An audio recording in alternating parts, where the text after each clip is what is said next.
Hello friends, எனக்கு என்ன video பார்க்க போகிறோன்னா புதினா கொத்தமல்லி வச்சு ஒரு ரெசிபி தான் பார்க்க போகிறோம். இந்த வீடியோ உங்களுக்கு பிடிச்சிருந்தால் லைக் பண்ணுங்கள், சப்ஸ்கிரைப் பண்ணிக்கோங்க, சப்போர்ட் பண்ணுங்கள். அது மாதிரி இந்த ரெசிபியை ஒரு டைம் நீங்கள் ட்ரை பண்ணி பார்த்துட்டு கண்டிப்பாக கமெண்ட் பண்ணுங்கள். சரி, வாங்க வீடியோக்குள்ளே போகலாம். ஃபஸ்ட்டு கடுகும் வெந்தயமும் சேர்த்து வறுத்து எடுத்துக்கலாம். கொஞ்சம் பொரியிற மாதிரி ஸ்டேஜில் சீரகம் ஒரு 6-7 வரமிளகாய் சேர்த்து நல்லா ப்ரௌனிஷ் ஆகிற வரைக்கும் வறுத்து எடுத்துக்கலாம்.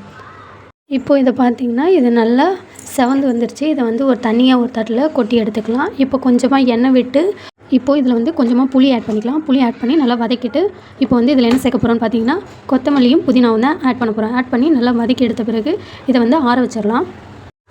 இப்போது எண்ணெய் கொஞ்சம் அதிகமாக எடுத்துகிட்டு அதில் கடுகு உளுந்து அது நல்லா பொரிஞ்ச பிறகு சின்ன சின்னதாக கட் பண்ணி வச்சுக்க பூண்டு ஆட் பண்ணி நல்லா வதக்கிக்கலாம்.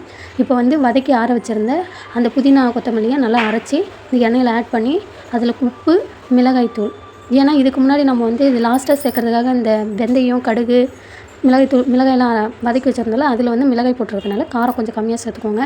இதை நல்லா கிளறி விடுங்க. கிளறி விட்டுக்கிட்டே இருந்தீங்கன்னா அந்த எண்ணெயில் இழுத்துட்டு நல்லா சுண்டி வதங்கி வரும். இந்தளவுக்கு சுண்டி வதங்கி வரும். எண்ணெய் வேணும்னா இன்னும் கொஞ்சம் அதிகமாக ஊற்றிக்கலாம். எனக்கு எண்ணெய் இந்தளவுக்கு போதும். இப்போ இதில் லாஸ்ட்டில் நம்ம அந்த அரைச்சி பொடி பண்ணி வச்சுருந்தோம்ல அதை ஆட் பண்ணி கிளறி எடுத்து சூப்பரான புதினா கொத்தமல்லி தொக்கு ரெடி.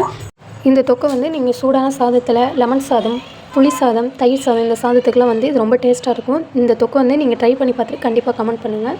இந்த வீடியோ உங்களுக்கு பிடிச்சிருந்தால் லைக் பண்ணுங்கள், சப்ஸ்கிரைப் பண்ணுங்கள், சப்போர்ட் பண்ணுங்கள். தேங்க்யூ ஃப்ரெண்ட்ஸ், பாய்.